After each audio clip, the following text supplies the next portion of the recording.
जो Himachal Pradesh power corporation limited के chief engineer Shri विमल नेगी जी की संदिग्ध परिस्थितियों में मौत हुई थी, उसकी जांच सीबीआई को सौंपने का निर्णय दिया।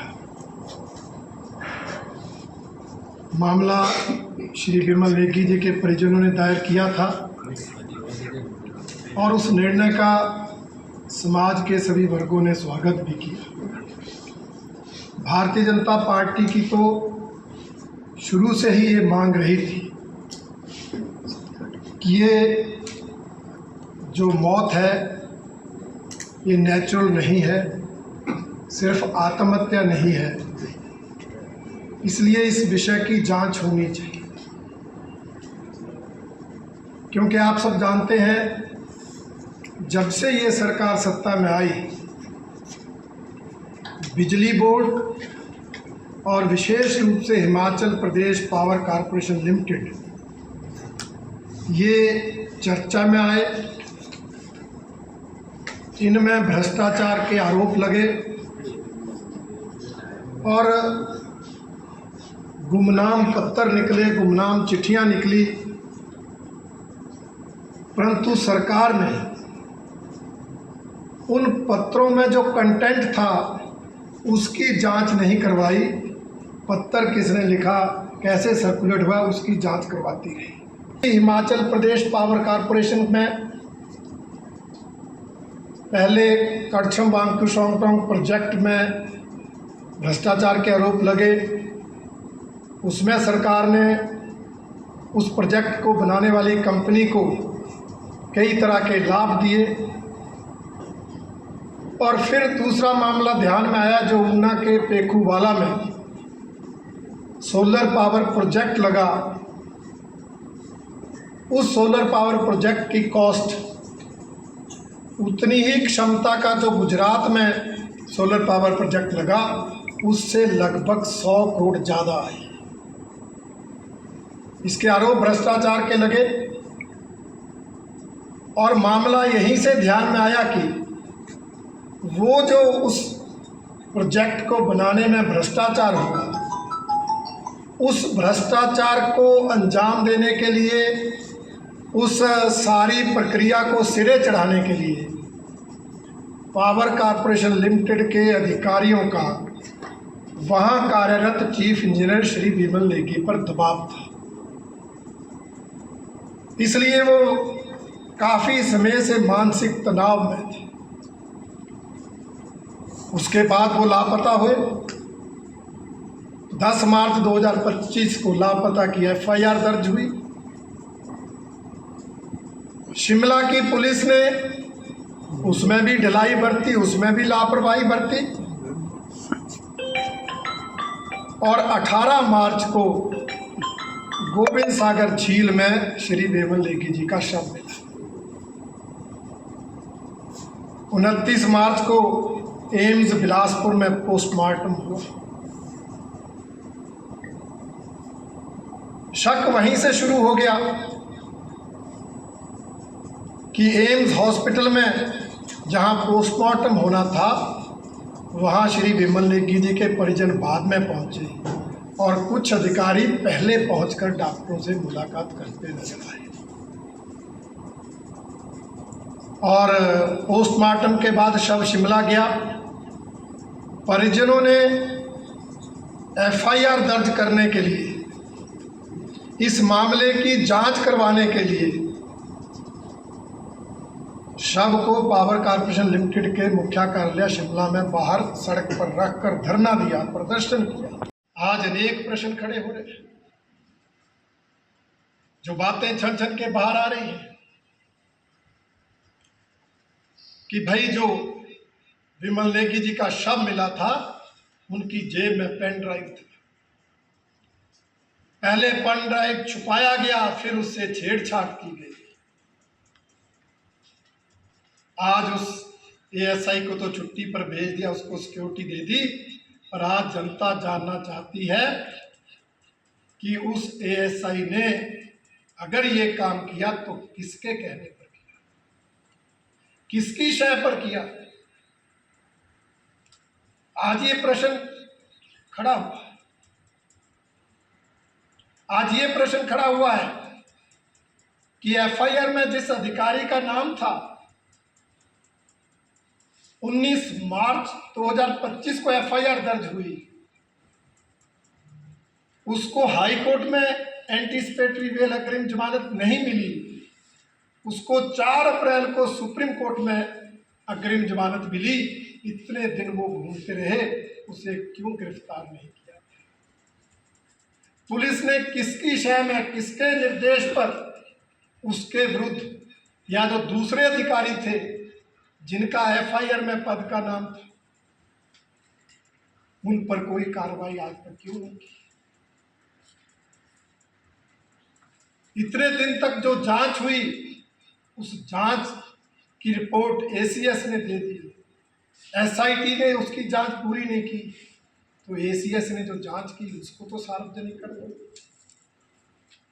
वो क्या है, उस पर भी सरकार पर्दा डालने का काम कर रही है। राज सुनने में तो आ रहा है कि भाई अब सरकार एलपीए दायर करेगी। आखिर क्यों सरकार सीबीआई जांच से बचना चाहती है?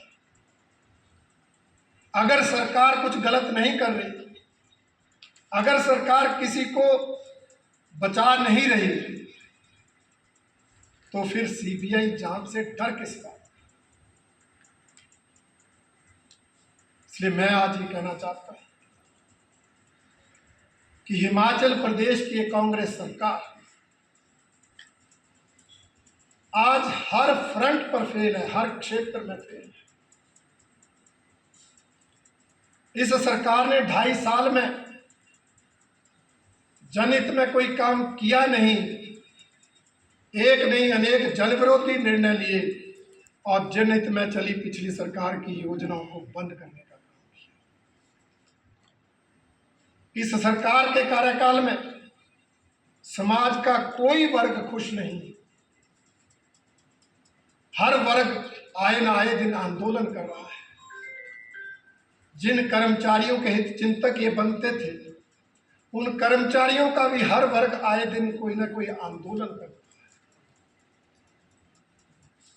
पिछले दिनों इनकी प्रदेश अध्यक्षा की बिलासपुर में बैठक हुई थी, उसमें तो कांग्रेस के कार्यकर्ताओं ने भी कांग्रेस कार्यकर्ताओं की अनदेखी किया। उन्होंने भी मंत्रियों तक से त्याग पत्र मांग लिए थे और इस सरकार से मंत्री और कांग्रेस के विधायक भी खुश नहीं। उनकी नाराजगियों की भी गाए भगाए स्टोरियां, कहानियां आप सुनते हैं, चाहे सोशल मीडिया में आती है चाहे प्रिंट मीडिया में। इसलिए इस सरकार से हिमाचल प्रदेश में कोई खुश नहीं। पार्टी का मानना है कि जिस सरकार से समाज का कोई वर्ग खुश नहीं, जिस सरकार ने चुनाव के दौरान दी हुई अपनी गारंटियों को पूरा करने के लिए 2.5 साल में कोई काम ना किया हो, जिस सरकार ने 2.5 साल में समाज के हर वर्ग पर प्रत्यक्ष अप्रत्यक्ष रूप से टैक्स लगाकर आर्थिक बोझ डालने का काम किया हो, जिस सरकार ने 2.5 साल में कोई नया विकास कार्य शुरू ना किया हो, उल्टा जो विकास कार्य चल रहे थे उनको बंद करने का काम किया, और जिस सरकार में ईमानदार अधिकारी नौकरी करने से घबरा रहे हो और बेईमान अधिकारी दंदना रहे हो, जिस सरकार में जो ओडीआई की लिस्ट में अधिकारी हैं, ऑफिसर इन डाउटफुल लिस्ट, उस लिस्ट के अधिकारियों को जिस सरकार में उच्च पद दिए जा रहे हैं, और जिस सरकार में अधिकारी की जान इसलिए चली जाती हो कि वो ईमानदार किसी उच्च अधिकारी के दबाव में गलत काम नहीं कर रहा है, इसलिए उसको जान देनी पड़ रही हो। कितना दबाव होगा आप देख सकते हैं।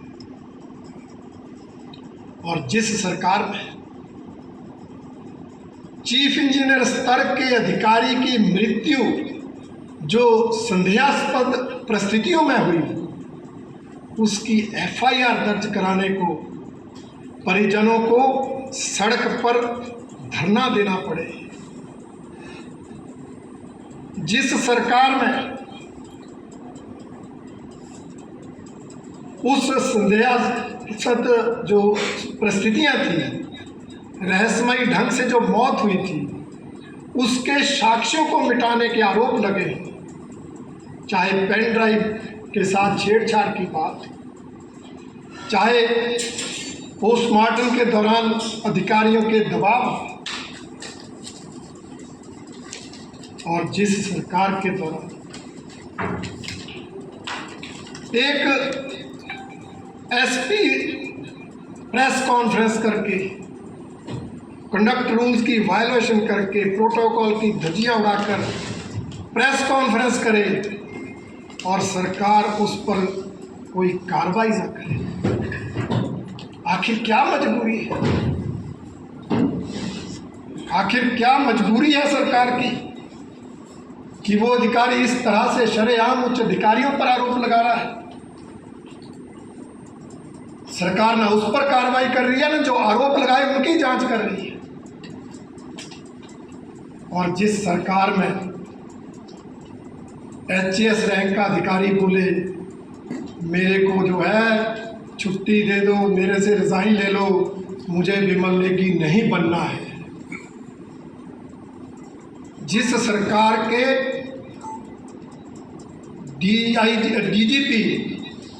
डीजीपी कार्यालय में कार्यरत कर्मचारी चिट्टे का व्यापारी हो और एसपी जानते हुए भी उस पर एफआईआर दर्ज ना करता हो, किसके दबाव में? वो तो एसपी बता पाएंगे। परंतु जब वो जानते थे, उन्होंने अन्य कर्मचारियों पर मामले दर्ज किए, तो उस पर क्यों नहीं? और जिस सरकार में चीफ सेक्रेटरी गलत कार्य कराने के लिए दबाव डालते हो, प्रेशर डालते हो, भारतीय जनता पार्टी का मानना है कि ऐसी सरकार को सत्ता में रहने का कोई अधिकार नहीं। तब जाकर रात को सरकार ने एफआईआर दर्ज की और एसआईटी का गठन करके जांच के आदेश दिए।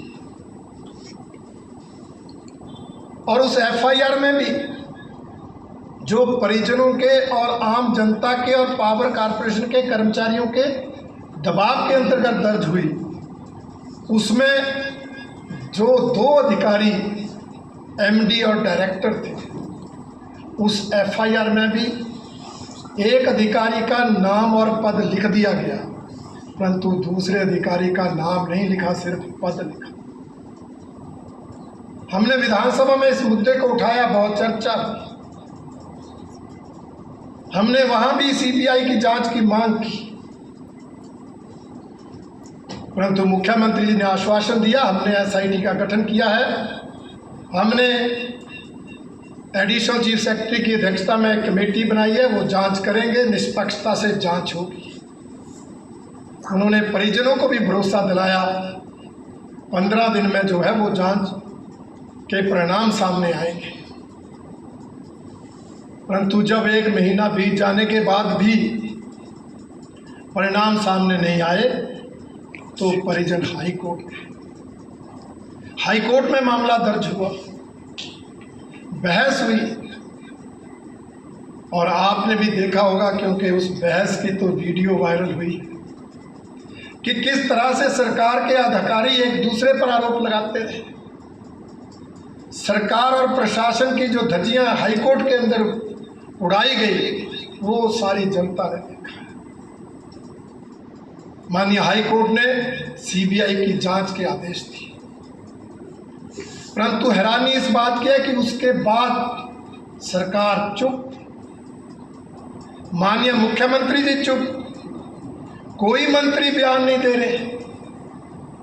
सिर्फ एक मंत्री ने बोला सीबीआई को तो सुप्रीम कोर्ट ने तोता कहा है, इसलिए उसकी जांच नहीं होनी चाहिए। एक कैबिनेट मंत्री हाई कोर्ट के निर्णय पर यह टिप्पणी दे, इससे ज़्यादा शर्म की बात क्या हो सकती है। हालांकि सुप्रीम कोर्ट ने यह टिप्पणी तब की थी जब केंद्र में कांग्रेस की सरकार थी। आज केंद्र में आदरणीय प्रधानमंत्री नरेंद्र मोदी जी के नेतृत्व वाली सरकार है और सभी एजेंसियां निष्पक्षता के साथ अपना काम करती हैं। परंतु निष्पक्षता से जांच आएगी, निष्पक्षता से जांच होगी तो इस सरकार के काले कारनामे भी बाहर आएंगे। कई बड़ी बड़ी हस्तियां जो हैं वो सवालों के घेरे में खड़ी होंगी। इसलिए सरकार ने एडवोकेट जनरल के माध्यम से हाई कोर्ट में सीबीआई जांच का विरोध किया। उसके बावजूद सीबीआई जांच का विरोध, परंतु आज तक सरकार एक आईपीएस अधिकारी आते हैं, एसपी शिमला आते हैं, वो प्रेस कॉन्फ्रेंस करते हैं और वो क्या क्या बोल जाते हैं वो मेरे से ज़्यादा आप जानते हैं।